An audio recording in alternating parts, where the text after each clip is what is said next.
She's a certified yapper, but looks good doing it. Gabby, I love you. It must suck being that hot.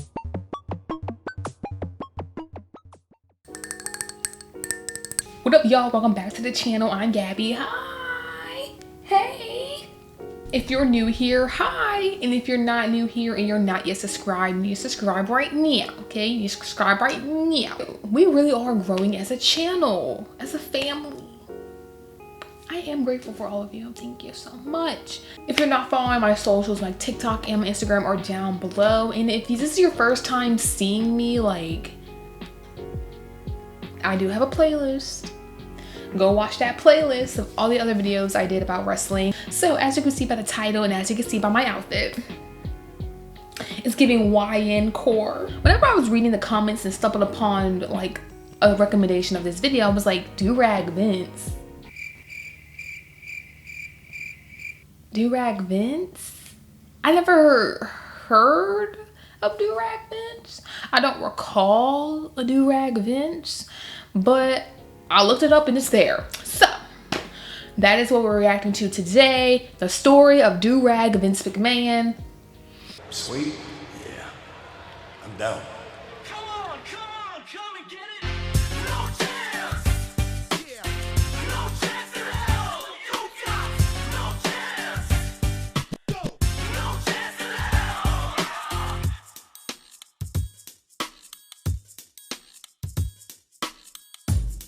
At the time of scripting this video, it was just announced that Netflix are putting together a documentary series looking at the rise and fall of Vince McMahon. No one knows if this is going to go in depth about the Janelle Grant accusations or if it's going to be a puff piece, seeing as Netflix is going to be the WWE's new home in a few months' time. Nonetheless, there's going to be a lot more focus on McMahon, and I mean, it's not like Vince didn't like having a spotlight on him every now and then. Case in point, Mr. McMahon became an ECW champion back in 2007.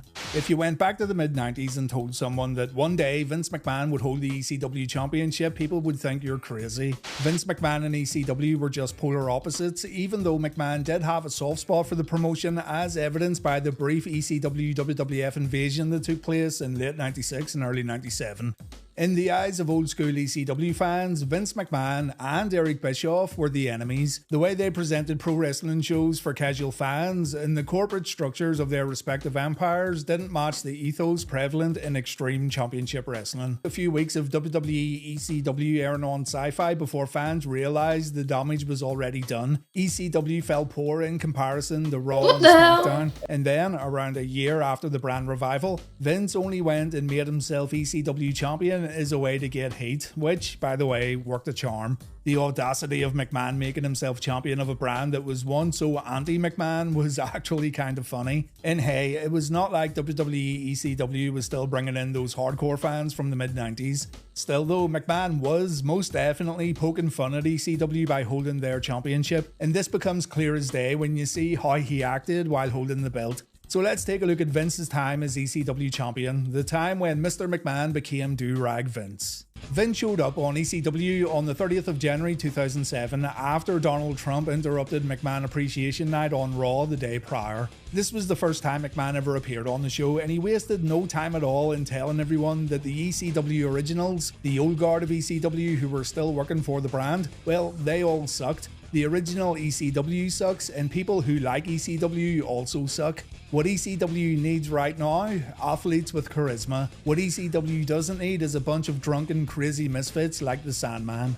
Vince invited Elijah Burke to the ring, someone who Vince thought suited his vision for ECW, and then the ECW original showed up to give Elijah a beating, something Vince didn't take too kindly to. The following week, Vince ripped into the ECW originals right to their faces. He called them has-beens, he called them dinosaurs, he mocked them for all having criminal records, which is kind of ironic, but McMahon was making it crystal clear that he thought ECW was terrible, and the original performers from ECW's glory days were a joke. Sandman, Balls Mahoney, RVD, Sabu, and Tommy Dreamer just stood there and took it all on the chin. There was a reason for all this though. An ECW Originals versus New Breed match was going to take place at WrestleMania 23, and Donald Trump would end up selecting an ECW wrestler to represent him in the upcoming Battle of the Billionaires match, also at Mania. Trump picked ECW champion Bobby Lashley, while Vince McMahon went with Umaga. Vince and Donald put their hair on the line in this match, and because Bobby Lashley won, Mr. McMahon got his head shaved in the middle of the ring. This was the ultimate humiliation for Vince, seeing as he got embarrassed at the show that he created, and McMahon would take his frustrations out on Bobby Lashley in the weeks that followed. On the Raw after WrestleMania, multiple superstars laughed at Vince McMahon's new haircut, and the whole world laughed at McMahon when he walked out on Raw wearing a fedora. Clearly this was added for comical value, and it absolutely worked. Seeing McMahon irate in the middle of the ring while wearing his little hat was some good stuff, and Vince knew it too. The headwear would evolve into something that became legendary.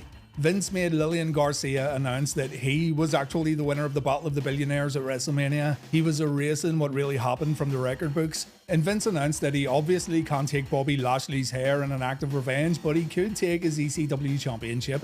So on this episode of Raw, Lashley would defend his belt against Umaga, and for those who wanted to see McMahon's bald head tonight on Raw, forget about it. Vince announced that his fedora had been surgically cemented around his head. What the fuck? Bobby came out, he removed Vince's hat. McMahon was very embarrassed, so he tried to hide his bald head multiple times. He took JR's cowboy hat, and that too got removed. And he also hid under Lillian Garcia's skirt. That got removed too. The following week, Shane when he challenged Bobby for the ECW championship. This was a hair versus title match where Shane could have ended up bald too, but Lashley ended up getting disqualified. After the bell, Umaga helped McMahon Jr. deliver a beating to the ECW champion, and Bobby took a ridiculous chair shot right here. Vince showed up wearing a new hat, not quite as ridiculous as last week's, but still ridiculous. And Vince got in the ring to tell Lashley about an ECW championship match happening at Backlash. It's going to be Bobby Lashley versus Umaga, Shane McMahon, and Vince McMahon. Whoever gets the pinfall win would become the new ECW champion. Alright, Backlash 2007. Bobby Lashley taking on Vince, Shane, and Who he look like? Vince McMahon looks like something in that picture. He looks like a character. I can't think of the character. Maybe I'll like get it while editing, but I don't think I will. But he looked like somebody. Put it down in the comments. Shane and Umaga. This is the debut of Durag Vince. Mr. McMahon said he liked his new look, while Shane said, yeah, it looks cool. And you can see that Shane didn't really mean what he was saying here. There also seems to be a bit of friction over who could potentially get the pinfall win for their team tonight if the McMahons can keep Lashley down for the 1-2-3. Durag Vince walked into Backlash looking like he was ready to kick some serious ass, but we all should have known better. Vince decided to stay on the apron throughout most of the match while letting his teammates do all the dirty work. He did have to come in to break up a cover, but he didn't take a single bump throughout the entire match. In the end, Umaga hit the ECW champion with his top rope splash. McMahon told Umaga to tag him in, and Vince won via pinfall. Joey Styles said on commentary he never thought this day would ever happen. He called it the darkest day in the long and storied history of ECW, but Mr. McMahon didn't care. Vince celebrated in the ring with his son Shane. He shook hands with Umaga for a job well done. And whatever old school ECW fans that were left watching at home probably threw their drink at their TV screens, though again I can't imagine there being very many. Vince grabbed JBL's cowboy hat for a little celebration at the commentary tables, and it all ended with McMahon standing on the entranceway while proudly raising his arms in the air. Vince McMahon was now the king of extreme. He had gotten revenge for WrestleMania 23 while wearing a do-rag. And after the show ended, the ECW originals showed their disgust at what happened. RVD said this was Vince's way of saying, I won. Tommy Dreamer says he owes his life to the old ECW, but he doesn't believe in the brand anymore. And as for Sabu, it looks like he just remembered that he left the oven on at home. The Raw after Backlash began with the new ECW champion bumping into the WWE champion in the backstage area.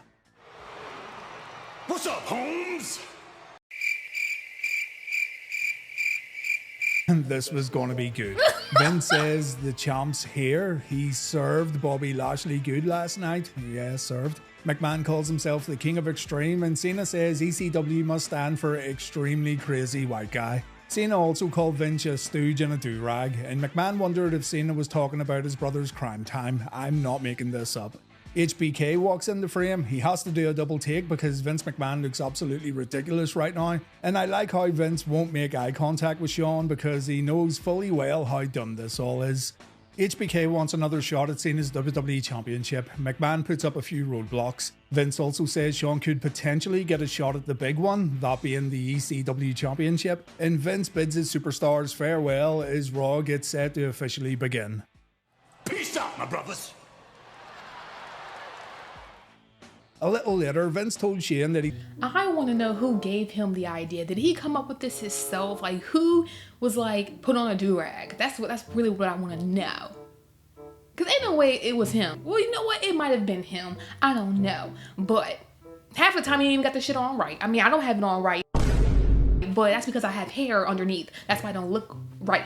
But he don't even got it on right. So who was putting it on him? guys like RVD and the ECW originals talking smack about his historic title win at Backlash. So Shane booked Van Dam in a match against Umaga, a match that Umaga won while Vince McMahon watched from the entranceway.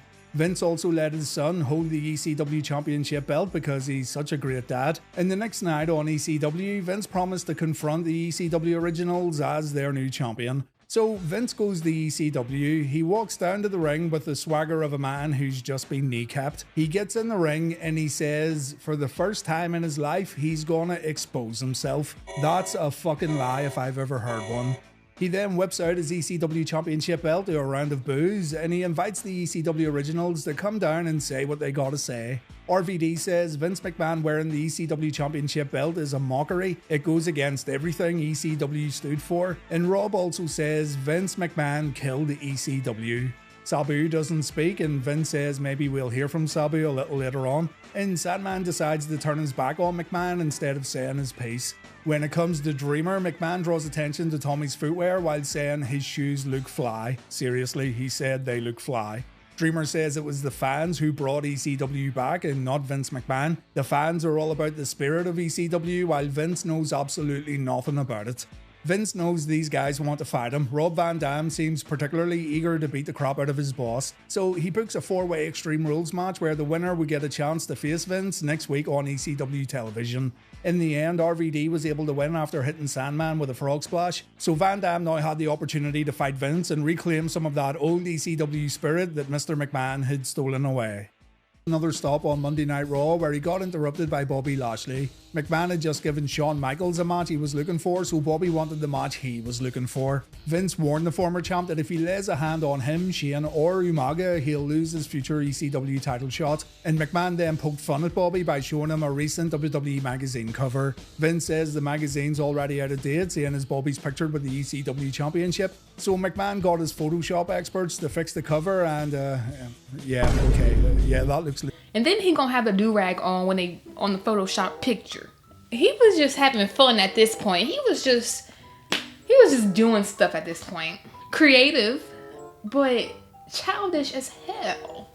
Vince says he'll give Bobby his title opportunity at Judgment Day, the very next WWE pay-per-view. Bobby's going to have to once again face Vince, Shane and Umaga if he wants to win the belt, and Vince then tries to provoke Bobby into hitting him. Somehow Lashley kept it together while this maniac screamed in his face, but he did take out some of his frustrations on Jonathan Coachman. This match was also changed to a 3-on-1 handicap match. Just like at Backlash, McMahon stood on the apron while his partners did all the dirty work. In the end, RVD took Umaga's Samoan spike. Vince tagged in again to make the cover. Vince McMahon gets a pinfall win over Rob Van Dam on ECW television, and he gets out of the ring before the other ECW originals get hold of him. Durag Vince was becoming quite the ECW legend without doing any work. This brings us to Raw on the 14th of May 2007, one of the most important nights of this whole title reign, because it was on this night when Vince McMahon debuted his lilac suit and durag combo, an outfit that... I was waiting for different colors. If you're gonna do this, at least wear different colors. At least wear different colors to go with your outfit. There's so many ways you can wear it. Well, not really. There's so many colors that you can combine with other colors with your outfit. If you're gonna do it right. Don't wear the same one over and over again. So I like this fit. Looks great. An outfit that even made Umaga do a double take. Look at the absolute fucking state of this. What in the name of God was this man thinking? Nice touch, huh? Sweet. Vince McMahon did not care about making a fool out of himself on TV, which was one of his strong points as a television character. No doubt McMahon's redeemable qualities have took a serious nosedive in recent times, but when it comes to presenting himself on TV, he didn't care a single bit. Jonathan Coachman had a match against Bobby Lashley on this evening. Vince, Shane and Umaga watched on from ringside. McMahon brought his new and improved strut while showing off his ECW belt before the bell rang, and as expected, Coach got wrecked. Shane and Umaga attacked Lashley after the match, meaning Bobby was now free to beat the crap out of these two. He then went for Durag Vince, so McMahon decided to run as fast as he could, and Shane was able to intercept Lashley while Vince ran back up the ramp. When Bobby came around, he chased Shane to the backstage area, and McMahon Jr. avoided Bobby by literally jumping into his limousine. Durag Vince then attacked Bobby from behind. Everyone thought Vince was in the limo too, but that wasn't the case. So Mr. McMahon got the last laugh on the Raw before Judgment Day. Vince would make an appearance on ECW just before Judgment Day. Well, he showed up via satellite. McMahon said he was looking pretty good. He thinks he looks pretty sick with his do-rag, but McMahon reveals that he actually doesn't like covering his head, and even though he's been making quite the fashion statement recently, it's Bobby Lashley's fault that Vince has to wear a wide range of sick headwear. Still, Vince had fun at Bobby's expense by mentioning what he did to him on Raw. Last night on Raw. Booyah! Jesus Christ. McMahon says there's more where that came from, and speaking of which, Vince is going to put Bobby Lashley in a little warm-up match tonight when he faces the New Breed in another 3-on-1 match. Lashley says he'll get the chance to do whatever he wants to McMahon at Judgment Day, and tonight he doesn't see the New Breed in the ring during this main event match. No, he sees Shane, Umaga and Vince. Bobby's going to destroy his opponents tonight the same way he's going to destroy Vince at the pay-per-view, and yeah, Lashley wasn't a good promo during this era, was he? So we arrive at Judgment Day and things went pretty well for Lashley as the match got underway. He got his hands on McMahon for a brief moment, and when Vince's partners tried to help out, Bobby took care of them with ease. Shane got thrown all around the ring, Umaga took a spear, Bobby pinned Shane after performing his Dominator Power Slam, and Bobby won the match. We all thought Vince had just lost the ECW Championship belt and his do-rag on this evening, but McMahon allowed Umaga to attack Bobby from behind before he took his championship belt back. Vince then announced that Bobby may have won the match, but he didn't win the belt. Lashley had to pin Vince in order to reclaim the gold, so Vince was still the champion and there was nothing Bobby could do about it. It's a very typical Vince McMahon move here, and one that wasn't popular with fans in attendance, but Vince was still the king of extreme. The next night on Raw, Vince came out in a typical Vince McMahon suit. He had lost the do-rag, so the glory days of this little title reign had come to an end. Lashley, naturally, wanted a one-on-one title shot against Vince. The champion said no, and McMahon said he's going on the One Night Stand to face an ECW original in an Extreme Rules match. That ECW original was the Blue Meanie. So, on Vince's behalf, Shane said his old man would face Bobby at One Night Stand, and Vince would also put the ECW Championship up for grabs. After Shane had talked such a big game, Vince felt he couldn't really back out. Lashley would have to win 3 separate matches on this evening to gain his opportunity, but he ended up defeating Chris Masters, Viscera and Umaga. Umaga got himself disqualified. With Lashley laid out on the floor, Shane McMahon came out to surprise everyone with a 4th and final match, but Lashley was able to beat the Boy Wonder after he speared him in midair. Bobby Lashley versus Vince McMahon in a street fight was now going to happen at One Night Stand. Then they're gonna do a street fight. With the damn new rag, a street fight. Not much to report on the next episode of Raw. Shane challenged Bobby to a main event match. This got changed to Shane, Umaga and the Great Khali, and Bobby would team up with John Cena. In the end, Lashley took a choke bomb from Khali, followed by an elbow drop from Shano. McMahon Jr. won via pinfall, and his dad congratulated him on the entranceway as Raw went off the air. McMahon then once again appeared on ECW via satellite to have a conversation with Lashley. Unfortunately, I feel this once again highlighted how rough Bobby was at cutting promos. He said he was calm and he was looking forward to finally getting his hands on McMahon, but his delivery here wasn't great. Vince was way more entertaining as he tried to intimidate his upcoming opponent. Vince says he wasn't stepping into Bobby's world, Bobby was stepping into his. Vince said he was from the streets, something that gave Bobby a chuckle. And when Bobby said McMahon knew nothing about the streets, Vince told him to shut up. Vince also said he's old enough to be Bobby's uncle. Bobby said, yeah, his dad's uncle. And Lashley wrapped it up by saying he'd once again be ECW champion at One Night Stand.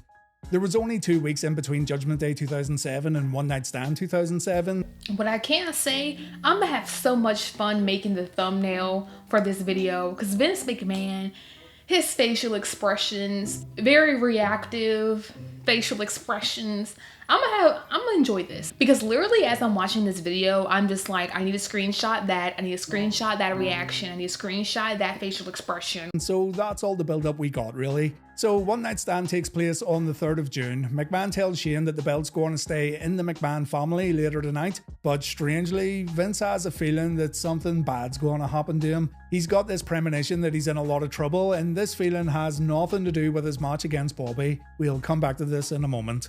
The ECW Championship match happens in the middle of the card. McMahon once again enlisted the help of Shane McMahon and Umaga, though you shouldn't be surprised. I think if I can see like Shane McMahon, like a Durag Shane McMahon, because Shane McMahon had the fits. Like, look at this, he wearing gold. He could have wore a gold or a black Durag with this. His outfits would actually look like streetwear. I definitely think he will be able to pull that off more. I mean, I understand like Vince doing it, like it's supposed to be like unbelievable. It's supposed to be silly, but if they really wanted to be serious with it, they could have had Shane do it, and like Shane could have been saying like, you know, like that, like those rich kids that like want to be hood. Surprised. Lashley makes his way to the ring, the bell sounds off, and yeah, good job, Bobby, good job.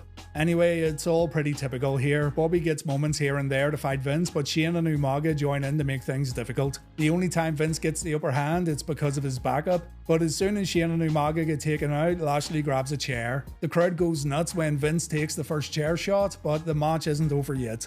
Lashley delivers his Dominator power slam, but Umaga breaks the pin. Bobby then gets set up on a table, and this gives Shane McMahon a chance to do what he does best. He delivers an elbow drop to Lashley that the crowd can't help but cheer for. This still isn't enough to put Bobby away though. McMahon tried to pin him, but Bobby kicked out. So Umaga does a little more damage and Lashley gets set up for a coast to coast. This should be enough to put the challenger away for good, but Bobby moves out of the way and Umaga gets the trash can kicked in his face. Bobby then delivers a spear to Mr. McMahon, and Bobby Lashley becomes ECW champion once again. The Vince McMahon ECW arc was now over. That bad feeling Vince had in the pit of his stomach before the match, it was all related to his limousine exploding 2 weeks after One Night Stand. When Vince lost the ECW championship, he went a bit mental. He acted very strangely on TV. He left the building at the very end of Raw where he got into his limo and yeah, the vehicle exploded. This particular storyline ended up getting cancelled, but if you want to learn more and continue on where this video leaves off, check out my Death of Mr. McMahon video on YouTube. How do you cancel a storyline like that? Your car explodes and y'all never talk about it again? So that was interesting. Thank you for the suggestion. I really did actually enjoy watching this, and I'm glad I could like get in character. But yeah, Vince McMahon cosplaying as a YN. If you're not subscribed yet, please subscribe. Thank you so much for watching. Also, my TikTok and Instagram are down below. And tune in for the next one. Bye.